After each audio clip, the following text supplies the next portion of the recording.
नमस्कार दोस्तों, अभी हम आए हैं हितेश जी के दूसरे फार्म पे जिसकी हमने अभी पिछली वीडियो में चर्चा की थी। और अभी हम देखेंगे कि ये जो दूसरा फार्म इन्होंने डेवलप किया है जिसमें इन्होंने पपीता लगाया है और साथ में कुछ इंटरक्रॉपिंग में मक्का ले रहे हैं और कुछ है। तो अभी जानेंगे हम कि ये क्या इस फार्म पे करना चाहते हैं, क्या इनका आगे इसमें जो इम्प्लीमेंटेशन है, जो इन्होंने पिछले फार्म से जो भी इनका कुछ जो भी इनको सीखने को मिला पिछले 8 महीने की जर्नी में, तो वो हम इनसे जानेंगे ये अब आगे इस फार्म में क्या करना चाहते हैं। तो हितेश जी, हमें थोड़ा सा इस फार्म का बैकग्राउंड बताओ कि आपने ये क्या सोचते हुए शुरू किया है इस फार्म को, और फिर हम आगे इस फार्म का टूर करना चाहेंगे। नमस्कारम। तो ये फार्म अगेन 2 एकड़ आपको दिख रही है, तो फेंसिंग की कुछ वैसी ही है। इसकी भी हमने कल्पना जो है वो लास्ट ईयर की थी, पर किसी कारणवश हम इसमें शुरू नहीं कर पा रहे थे। और अभी इस साल हम फुल प्लानिंग में थे, पर कुछ इश्यू के कारण हम डिले हुए। और वो डिले के कारण बहुत सारी थी, उसमें जो एग्जिस्टिंग मस्टर्ड क्रॉप थी वो उसको हार्वेस्टिंग में बहुत डिले हुआ। वो natures process, we can't make it fast. तो उस वजह से सब चीजें हुई। वो तो होता भी है जनरली ना, वो होता है। वो आप जो शुरू करते हो नया तो एंटिसिपेट हम कई चीजें नहीं कर पाते कि ये होगा, सर्कमस्टेंसेस तो होता ही है। वो मतलब हमारा था कि हमने जो प्लांट्स बुक किए थे पपाया की, वो हमारी उसकी डिलीवरी लगभग 20 मार्च को हो जानी चाहिए थी, और हमारा हार्वेस्टिंग टाइम भी वही था। पर 7 दिन हार्वेस्टिंग डिले हुआ कुछ मौसम के कारण में। और उसके बाद में फिर क्या हुआ, हमारे प्लांट्स जो बहुत ही अच्छी संस्था से हमने बुक किए थे, उनका फोन आता है कि due to some technical reason उनके प्लांट्स खराब हो गए और नहीं मिल पाएंगे अब। तो वो हमारे लिए बहुत बड़ा सेटबैक था। तो हमने फिर पूरा एकदम से सब हिल गया कि कैसे करेंगे। फिर प्लांट सर्च किए और बहुत जगह नर्सरी चेक किए, उसके बाद में हम ढूंढ के फाइनली हमने प्लांट सब लेके आया, फिर हमने प्लांटेशन शुरू करवाई। तो ये एक फुल फ्लैश्ड पपाया फार्म है। और इसके साथ में हमने कुछ अभी जो हाल फिलहाल में हम इसको इसकी इंटरक्रॉपिंग के साथ में जाएंगे बाद में। मिक्स क्रॉपिंग कह सकते हैं, not as mix, this is intercropping. तो हमने इसको शुरू करने का था कि एक फुल फ्लैश्ड फार्म, क्योंकि कुछ ऐसे यहाँ हमें दिखते हैं टेक्निकली, जिसमें एक हॉट समर की मतलब जो एकदम से बहुत तेज गर्म हवाएं जिसको हम लू कहते हैं, उनसे हम कैसे बचेंगे। तो उसमें जो बहुत गैप आ जाता है, अगर हम इसे गैप पे लेते हैं तो हवा इंटरेक्ट हो जाती है यहाँ पर, तो वो हमें दिक्कत थी। सेम हमें ठंड में ही दिक्कत आती है, तो उसको हमने फुल फ्लैश्ड पपाया फार्म बनाया इस बारी। तो ताकि वो जो सारे चैलेंजेस है वो सारे प्लांट्स जब एक हो गए तो चीज़ों से हम आसानी से कॉप अप कर सकते हैं, वो एक कारण था। तो उसके लिए हमने पपाया लगाया। और जो आप ये देख रहे हैं अभी, जो इसके ऊपर कुछ ड्राई पाउडर सा लग रहा होगा, तो this is for cattle, but अभी हम इसको फार्म में यूज कर रहे हैं टू प्रोटेक्ट द प्लांट। ये हमारा लेट नतीजा है, लेट सोइंग। हम 2 महीने डिले हैं इसमें। जो हमें काम हमारा 15 फरवरी को होना था, वो अभी 22-23 जो भी है, मतलब हमारा 1 अप्रैल से शुरू होकर अब तक हम डिले होते होते यहाँ तक पहुँच गए। मतलब 1 अप्रैल से लगना शुरू भी हो गया था, पर जो प्लांट्स डेड हो गए, मोर्टेलिटी आई, उनको हम रिप्लेस कर रहे थे। तो अभी इसको हम प्रोटेक्ट कर रहे हैं। ये सेम काम हम ग्रीन मैनोरिंग से भी कर सकते थे, जैसे कि इसमें हम कुछ सन और ढेंचा इसके साथ में हम लगा लेते हैं नीचे, तो उससे भी हम उसको प्रोटेक्ट कर सकते थे। बट टाइम हमारे पास एग्जिस्टिंग क्रॉप के कारण ये सब चीज़ें पहले होनी थी 1 महीने, तो वो हम नहीं कर सकते थे। तो हम इसको ऐसे प्रोटेक्ट कर रहे हैं। फिर इसके साथ में हमने क्या अभी देखा कि अभी लू नहीं चली, अभी भी सिर्फ गर्म हवाएं हैं, कम है, तो तभी मौसम वेदर काफ़ी फ्लक्चुएट कर रहा है ऊपर नीचे। तो उसके लिए हमने इसमें स्वीट कॉर्न लगा ली। स्वीट कॉर्न भी डिले है, ये भी टाइम में लगने वाली चीज़ थी, पर अब जब बोलते हैं कि अब करना है तो करना ही है, तो हमने स्वीट कॉर्न ली है। इसमें स्वीट कॉर्न क्या करेगी, कॉर्न ऐसी जो लीफ है कॉर्न का, वो गर्मी को, हीट को एब्जॉर्ब करती है। तो जब यह हीट एब्जॉर्ब करेगा तो पपाया जो है इससे टेम्परेचर काफ़ी हद तक कम करने में सक्षम है। और अभी कुछ दिनों में, लगभग 15 से 20 दिन में, जो एक कॉर्न है, ये कॉर्न की हाइट काफ़ी लगभग 1.5 फीट के आसपास आ जाएगी 20 दिनों में, जब तक लू आनी शुरू होगी। तो क्या होगा, कॉर्न उस हीट का एब्जॉर्ब कर लेगा। जो गर्म हवाएं हैं वो जो है वो ऊपर जो है कॉर्न की हाइट से ऊपर ही गर्म हवाएं रहेगी, नीचे टेम्परेचर मेंटेन रहेगा। पपाया अपने नीचे रहेगा, तो उसे ग्रोथ में कहीं भी कोई दिक्कत नहीं होगी। इस पर्पज से है। और लेट सी सा कोप जो होता है कॉर्न का, वो कितना बनेगा वो समय आने से बताया जाएगा कि फुल फिल हो रहा है नहीं हो रहा है। और फिर इसके बीच में हमने क्या किया, हमने लेगुमिनस और नाइट्रोजन फिक्सेशन और एंटीबैक्टीरियल जो माइक्रोबैक्टीरियल जो एक्टिविटी है, उसके लिए हमने इसमें क्या किया कि हमने इसमें मूंग लगा लिया। ठीक है, 2 कोन के बीच में एक मूंग है, कोन जो है वो ऊपर निकल जाएगा और मूंग एक छोटा झाड़ टाइप से पौधा बनता है उसका, तो उसको हमने उस पर्पज से यूज कर लिया। दूसरा वो नाइट्रोजन और तमाम चीज़ों में हेल्प करेगा। हाइट तक हमारा जो पपाया है उसकी हाइट हम मान के चल रहे हैं कि लगभग 2 से 2.5 फीट तक वो हो जानी चाहिए। और तब तक हमारे इनके रूट बहुत दूर तक डेवलप नहीं होंगे, तब तक भी इसका रूट की हाइट कैनोपी बनेगी अगर 1 फीट की, तो रूट भी 1 फीट तक ही रहेंगे। तो हमारे पास पपाया से पपाया जो लगभग 7 फीट के डिस्टेंस पे, तो बीच में 3.5 फीट स्पेस हमारे पास अभी भी है। तो हम क्या करने वाले हैं, जन्माष्टमी पे नॉर्थ इंडिया में काफ़ी डिमांड रहती है फ्लावर्स की, गुड फेस्टिवल टू सेलिब्रेट, जिसमें आज जो है वो बात पे, तो उसके ऊपर हम क्या करने वाले हैं, इसमें मैरीगोल्ड लगाने वाले हैं 20 किलो। एडिशनल ड्रिप लाइन हमें परचेज करनी है डबल करने के लिए, वो हमारा कॉस्ट में एडजस्ट हो जाएगा। तो इसके बीच में हम पूरे मैरीगोल्ड ड्रिप लाइन जो बहुत पास लेकिन डबल हो जाएंगे, वो जो 100 लगने वाले थे वो एक लाइन में 200 हो जाएंगे 1 फीट के स्पेस पे। तो उससे जो हमारे रनिंग एक्सपेंडिचर जो है टेम्पररी जो हमारा है, मे बी तब तक हमारी मेज अगर हमारी स्वीट कॉर्न जो है वो अगर वो अच्छे से फ्लरिश हुई तो हमें वो उससे अच्छी अर्निंग आनी चाहिए। बट उसके साथ में हम वो जो है मैरीगोल्ड भी ले लें।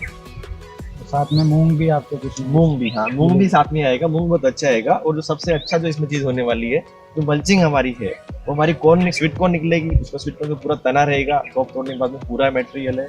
इसमें हर एक फीट पे एक पौधा लगा हुआ है, कितने सारे पौधे इसमें थाउजेंड्स की संख्या में उसका आएगा, तो पूरा मल्चिंग इसके पास होने वाला है। और फिर जो मैरीगोल्ड आएगा उसकी मल्चिंग इसके पास में होने वाली है, जो मूंग आएगा उसकी भी मल्चिंग होने वाली है। तो हमें बाहर से कुछ भी मल्चिंग एडिशनल नहीं लेके आनी पड़ेगी। ग्रीन मैनोरिंग भी हो गया और इंटरक्रॉपिंग भी हो गया। जो एग्जिस्टिंग जो हमारी मेन क्रॉप है पपाया, उसको हम टेम्परेचर से भी बचा लिया, वेदर से हमने प्रोटेक्ट भी कर लिया, और with the same expenditure almost. जो हमारा फर्टिगेशन सिस्टम है वो पूरा मैनेज हो जाएगा इसमें, उसका मिसयूज नहीं है।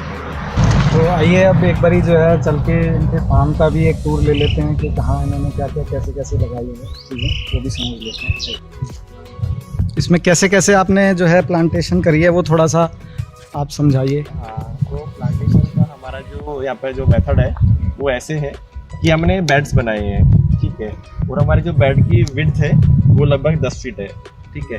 वो वाकई बेड है। बेड यूजुअली हम समझते हैं, यूजुअली लोग जो पूरा जो फार्मिंग करते हैं उनको समझता है कि बेड जो होता है वो बहुत छोटा होता है, लाइक ऐसे 2 फीट का 2 फीट चौड़ा होता है। एक प्लांट है और प्लांट के 1 फीट लेफ्ट में 1 फीट राइट में वो पतली से एक स्ट्रिप होती है, उसको बेड कहते हैं। पर ये उतना बेड नहीं है, इस पर आप भी सो सकते हो, ये बहुत चौड़ा है, ये 10 फीट का है, आप आराम से इसमें तकिया लगा के भी सो सकते हैं, ठीक है। तो आपको पैर भी आ जाएंगे।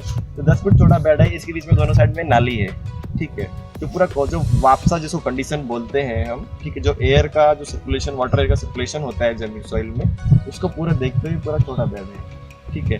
यूजुअली हम इसको क्या करने वाले हैं कि पूरे बेड को हम मल्च करने वाले हैं, ठीक है। जो पपाया है जो आपस में लगभग 7 फीट का क्रॉस इसमें है जिग में, तो इसके जो रूट्स हैं वो आपस में पूरा फैल जाएंगे नीचे, ठीक है। उसको हम पूरे को हम मल्चिंग कर देंगे ताकि जितनी भी माइक्रो बैक्टीरियल एक्टिविटी है जो सॉइल की वो प्रॉपर हो सके, उसको किसी भी रूप से जो सन लाइट डायरेक्ट उस पर पड़ती है और ये हीट होती है उससे हम बचाने के लिए तो वो करने वाले हैं। और इसमें हमने 10x10 पे 10x5 पे जो है पपाया हमने लिए हुए हैं। और ये बीच बीच में आपने जो इसमें ये स्वीट कॉर्न लगाए हैं और वो लगाए हैं, उसका थोड़ा सा बताइए कि वो किस तरीके से आपने किया है और वो क्यों किया है, मतलब यहाँ पर आपने स्वीट कॉर्न और ये जो लगाया है ये क्यों लगाया है। ठीक है, आपको आगे दिखाइए, आप यहाँ आइए, यहाँ पे प्रैक्टिकल देखते हैं। तो क्या किया है हमने, जो स्वीट कॉर्न है ये इसके 2 पर्पज़ थे। एक तो जो इसमें है, पहला पर्पज़ तो था कि हमने अपना जो पपाया हमारी जो मेन क्रॉप है उसको हीट से बचाने के लिए, ठीक है। दूसरा जो हमने इसको स्वीट कॉर्न को लगाया तो डेफिनेटली कुछ अर्निंग भी हमारी रहेगी, ठीक है। और तीसरा है उसके अलावा है जो ये पूरा वीड जो देख रहे हैं आप, जो पूरा वीड है, यूजुअली क्या करते हैं, आपको वीड तो होगा ही होगा आपके खेत में जब आप शुरू करते हैं इस तरह का।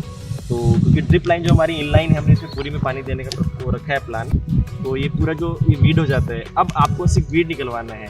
आपकी पपाया 10 फीट से 10 फीट की लाइन में है और वीड पूरे में निकला हुआ है। अगर आपको वीड निकालना है तो पूरी आपकी लेबर कॉस्ट लगेगी। तो अभी हमने क्या कर रहे हैं, हम वीड नहीं निकाल रहे, हम तो जो स्वीट कॉर्न है इसको डिवीडिंग कर रहे हैं। इसमें एरेशन के लिए इसको डिवीड करना है जो इसके आसपास का है। तो अल्टीमेटली हमारा कोई एक्सपेंडिचर नहीं है पपाया क्रॉप को लेकर डिवीडिंग कराने का, हम तो स्वीट कॉर्न का देखभाल कर रहे हैं। मतलब आप स्वीट कॉर्न को मेन क्रॉप लेके चल रहे हैं और पपाया जो है आपको एज ए बोनस मिलेगा। टर्म्स ऑफ डिवीडिंग, अगर हम डिवीडिंग की बात करें तो उसमें हमारा पर्पज, यानी अल्टीमेटली हमने स्वीट कॉर्न को संभाला, स्वीट कॉर्न को डिवीड किया, पपाया हमारा बाय डिफॉल्ट हो गया। तो पपाया पे हमको लेकर हमारा डिवीडिंग का कोई खर्चा नहीं है।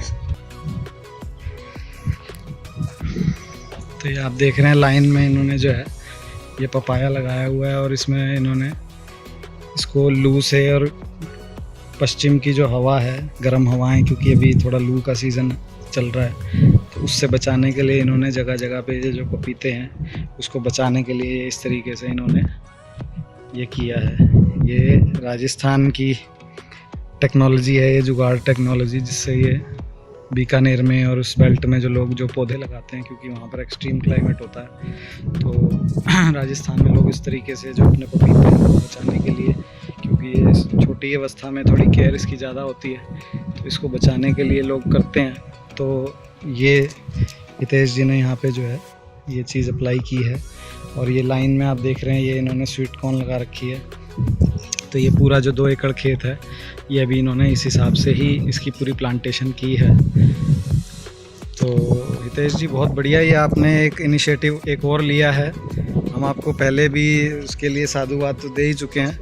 ये एक और आपने हिम्मत जो की है 2 एकड़ की, और जो समाज से और सब मतलब समाज का जो नॉर्मल रूटीन है उससे कुछ अलग हटके आपने यहाँ सोचा है, किया है, तो उसके लिए आपको फिर से जो है एक साधुवाद है।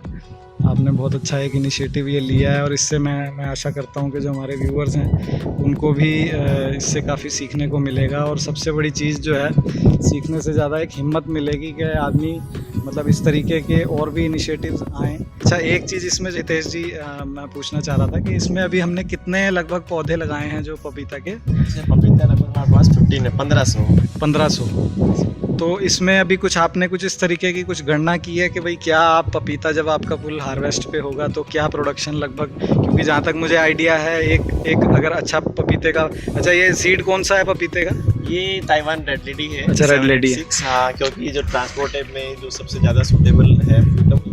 तो इसका मेरे ख्याल से लगभग 50 से 70 किलो प्रति पेड़ इसका प्रोडक्शन है मेरे ख्याल से। मान सकते हैं यूजुअली जहाँ का ये फ्रूट जहाँ अच्छे से होता है, जहाँ एनवायरमेंटली सपोर्ट मिलता है, हाँ। वहाँ इतना फ्रूट आता है 100 किलो तक भी, 100 किलो 100 से 150 किलो तक भी हमको अपन 50 केजी तक प्रोडक्शन जा सकते हैं। और नॉर्थ इंडिया में कितना जाएगा, may be 70 KG, 50 up to 50 KG, तो ये समय ही बता पाएगा। नहीं बिल्कुल, लेकिन हाँ ये है कि जो हमारे व्यूअर्स हैं इनको मैं बता दूं, क्योंकि और भी मैंने कुछ फॉर्म्स में देखा है, तो आप अगर आपका थोड़ा सा लो उसका भी है तो 50 से 70 किलो की आप प्रोडक्शन जो है, अगर थोड़ा सा भी आपने ठीक से मैनेज किया है फार्म को, सारे उसमें फर्टिलाइजेशन और वो सब चीज़ों का आपने ध्यान रखी है, पानी का और वो सब चीज़ों का, कोई ज़्यादा कीट और उसमें नहीं लगा या आपने कीट प्रबंधन भी प्रॉपर कर लिया, तो आप 50 से लेके 75 किलो तक प्रति पेड़ जो है इसको एक्सपेक्ट कर सकते हैं। और मिनिमम आप इसका रेट जो है अगर आप होलसेल में भी बेचेंगे तो मैं समझता हूँ 15 रुपए के करीब तो मिल ही जाता है। 10 से 15 के बीच, 10 से 15 रुपए तो होलसेल में मिल ही जाता है। होलसेल में तो नॉर्थ इंडिया में 15 रुपए तक बिकता है पपीता। 15 रुपए तक बिकता है ना, तो उसके कहीं कोई हमें नहीं होना चाहिए ज़्यादा उसमें दिक्कत। हाँ, तो प्रति पेड़ अगर मान लो 75 किलो हम प्रोडक्शन पकड़ें और उसका अगर हम 10 रुपये भी पकड़ें तो 750 रुपये प्रति पेड़ हमें देता है प्रोडक्शन। तो उसका अगर मान लो हम 1000 पेड़ का लगाएं तो 750 को अगर हम 1000 से गुणा करें, इसका जो रफली आइडिया है कि बिल्कुल हम इसको मिनिमम पे रखते हैं। मिनिमम पे कैसे रखते हैं कि मान लो हमने 1500 पौधे लगाए हैं तो हम मान के चलते 300 पौधों की मोर्टेलिटी मान के चलते हैं। ठीक है, लेकिन हम कोशिश कर रहे हैं कि हम तो 1500 के 1500 सर्वाइव हो जाए, जिस तरह हम मेहनत कर रहे हैं और कोशिश कर रहे हैं, तो हम तो 100% ही पौधा सेट चाह रहे हैं इसमें। पर मान के चलते कम से कम 200 या 300 पौधे फिर भी हम मान लेते हैं, हम 1200 पौधे मान के चलते हैं। ठीक है, कुछ पौधे बीच में वायरस या कोई और भी दिक्कत अगर आ गई तो और भी मान तो 12 से पौधे एवरेज ले लेते हैं। अब जो हम 75 केजी मान रहे हैं उसको हम 50 केजी पे ले आते हैं कि मिनिमम हम मान के चलो कि 20 से 25 फ्रूट एक पौधे से साल भर में आ जाता है। वेरी मच पॉसिबल 20 से 25 बिल्कुल बिल्कुल इतना। ठीक है, 25 फल आ गए तो 2 किलो से फल कम बैठता नहीं है। बिल्कुल तो आपका हो गया ये। ठीक है, 1.5 से 2 किलो के बीच 50 किलो फल, तो 50 किलो फल और आपका ठीक है। और हम मानते हैं कि हम इसको होलसेल में लेके जाते हैं जहाँ रॉ फ्रूट भी 10 रुपए तक बिक सकते हैं। बिल्कुल ठीक है, और इतनी डिमांड है क्योंकि जहाँ इसका भारी मात्रा में उत्पादन होता है, जो कर्नाटक है या एमपी है या महाराष्ट्र का कुछ रीजन है, वहाँ भी 5 रुपए से कम कभी नहीं बिकता कच्चा। ठीक है, तो वहाँ से आने में उत्तर भारत में आने में कम से कम 10 रुपए ट्रांसपोर्ट भी लगता है। तो यहाँ की जो मंडी है 15 रुपए तक इसको खरीदती है। बिल्कुल। और हम इसको, हमारा एक और कॉन्सेप्ट है, ये जो पपीता है हम रेजिड्यू फ्री कर रहे हैं। कैसे कर रहे हैं रेजिड्यू फ्री? 100% रेजिड्यू फ्री नहीं है in terms of chemical pesticides और जो हर्बिसाइड से या वीडीसाइड से और फंगीसाइड से हम इसमें कुछ भी यूज नहीं करते। बहुत अच्छा। हम जो सीपेज में यूज कर रहे हैं वो सिर्फ हमारे फर्टिलाइजर से, हम्म। वो भी keep it minimum quantity, very minimum, और हम उसको बेस्ट फर्टिलाइजर जो वाटर सोल्यूबल है, जिसका सोइल और प्लांट दोनों में कोई डिपॉजिट नहीं होगा, हम उसको उतनी मात्रा में देंगे जितना प्लांट उसको अपटेक कर सकते हैं। ठीक है, उसके अलावा उसका सोइल में कोई डिपॉजिट नहीं होगा किसी प्रकार का। तो वो कोई भी इसमें कोई भी केमिकल रेजिड्यू इसमें नहीं जाने वाला फ्रूट में। तो ये उस तरह की फार्मिंग है। उसके अलावा हम पूरे बायो प्रैक्टिसेस फॉलो करेंगे। इसके ऊपर कर हमने शुरू भी की हुई है। खाद के रूप में हम माइक्रोराइजा दे रहे हैं, या इसमें हम जो फंगीसाइड्स है वो हम ट्राइकोडर्मा और सूडोमोनास का यूज़ कर रहे हैं सोइल ठीक बचाने के लिए, उसको जो भी डिजीजेज हैं।